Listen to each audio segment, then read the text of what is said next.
Good evening everyone. आज मैं एक चीज बताता हूँ। अगर आप कोई भी बैच अड्डा 24/7 से खरीद रहे हैं तो आप एक को क्लू देता हूँ, जिसको आप अपनाएंगे तो आप कम पैसा में एक अच्छा बैच खरीद पाएंगे। जैसे कि आप अड्डा 24/7 ऐप में जाते हैं तो उसमें बहुत सारा बैच दिखता है। तो बैच का प्राइस 2,000, 2,500, 3,000 ऐसे दिखता है, जो कि बहुत बच्चा उसको अफोर्ड नहीं कर पाते हैं। लेकिन आप कुछ तरकीब लगाएंगे तो वो बैच सस्ता मिल जाएगा, 1500, 1600 तक मिल जाएगा। 1500, 1600 में आपको एक बैच मिल जाएगा। लेकिन वह एक तरकीब लगाने में, अगर आप उस समय डायरेक्ट वहां से खरीदते हैं तो बैच 2,000, 3,000 में मिलेगा। लेकिन यही हो, अगर कस्टमर केयर से बात करके आप अड्डा 24/7 में जाएंगे, वहाँ कस्टमर केयर से बात करेंगे, वहाँ कन्विंस करेंगे कि सर नहीं हो पाएगा, कुछ कम कर दीजिए, तो वह अपने ही कुछ कम कर देता है। अगर ऐसा नहीं करता है तो कम से कम 2-3 दिन रुक जाइए, तुरंत हड़बड़ा के बैच मत लीजिए। ऐसा करने से क्या होगा कि उस पर ज्यादा प्रॉफिट चल जाता है।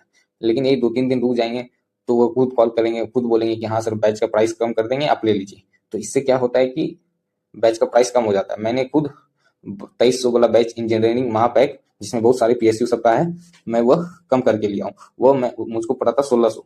सोचिए, मैंने एक सप्ताह पहले उसको देखा था लेकिन खरीदा नहीं था, और 1-2 दिन उसको ट्राई करते रहा कस्टमर केयर को, सर कम में दिलवा दीजिए, कम में दिलवा दीजिए।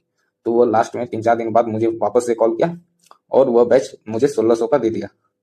अब ये तरकीब 99% सही है। अगर 99% ये चीज सही होता है कि आपको कम में मिल जाए, 1% वैसा होगा जो अब नहीं मिल पाए। लेकिन कोशिश कीजिएगा कि आपको कम में मिले, और इसका सक्सेस रेट ज्यादा है।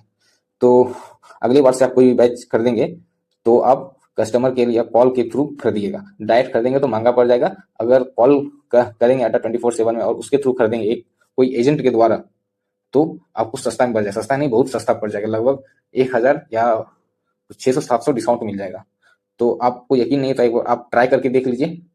अगर ऐसा होता है तो ठीक है, और मेरे चैनल को सब्सक्राइब कर दीजिएगा। Thank you.